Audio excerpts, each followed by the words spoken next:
مولا فرماتے ہیں کہ دوستی کے اصول کیا ہیں؟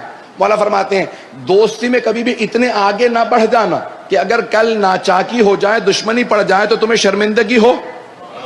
ارے میں نے سارے راز دے دیے تھے دوست کو، آج دشمن بن گیا ہے، اب کیسے گزارا کروں گا؟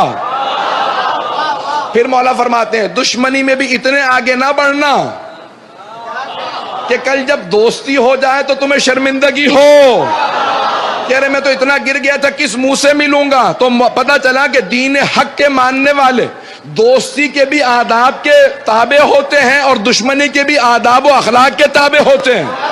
کبھی اپنے حق سے تجاوز نہیں کرتے، دوسروں سے حق مانگنے والوں پہلے دوسروں کے حق ادا کرو۔ دوسروں کا حق ادا کرنا ضروری ہے۔ آج ہم ایک ایسے معاشرے میں رہ رہے ہیں کہ جہاں پہ ہر آدمی کہتا ہے حقوق، مجھے رائٹس چاہیے، حقوق چاہیے، اور کچھ لوگوں کو سمجھ میں نہیں آ رہا ہوتا، وہ کہتے ہیں اس کے رائٹس، اس کے رائٹس، ویمنز رائٹس، اس کے یعنی رائٹس کی بحث کر رہے ہیں۔ کوئی یہ بات نہیں کرتا ذمہ داریوں کی بات کرو، رائٹس خود بخود واضح ہو جائیں گے۔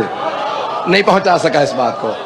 ہر آدمی بات کرے کہ ذمہ داری کیا ہے، حق خود بخود ادا ہو جائے گا۔ اگر میں اپنی ساری ذمہ داریاں پوری کر رہا ہوں تو میری گردن پہ کسی کا حق ہوگا ہی نہیں۔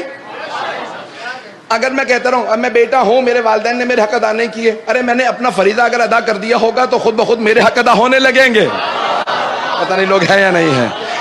عزیزان گرامی، وہ اللہ جو اتنا کریم ہے، اس نے خود کہہ دیا کہ ماں باپ گنہگار بھی ہوں تو ادب سے پیش آتے رہنا۔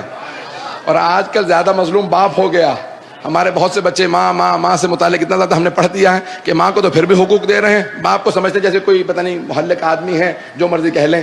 عزیزان گرامی، نہ، باپ کا بھی اتنا ہی ادب واجب ہے جس طرح سے ماں کا احترام واجب ہے۔ خبردار کہ اگر کوئی بچہ ہو سیرت محمد و آل محمد پہ عمل کرنے والا ہو، باپ کے سامنے اونچی آواز سے بات کرے، آنکھیں نکال کے بات کرے۔ عزیزان گرامی، چاہے باپ بوڑھا ہو، کمزور ہو، کیسا بھی ہو، بچے اس طرح سے پیش آئیں کہ باپ خود بخود محبت سے کہے کہ جو تمہاری فرمائش ہوگی میں پوری کروں گا۔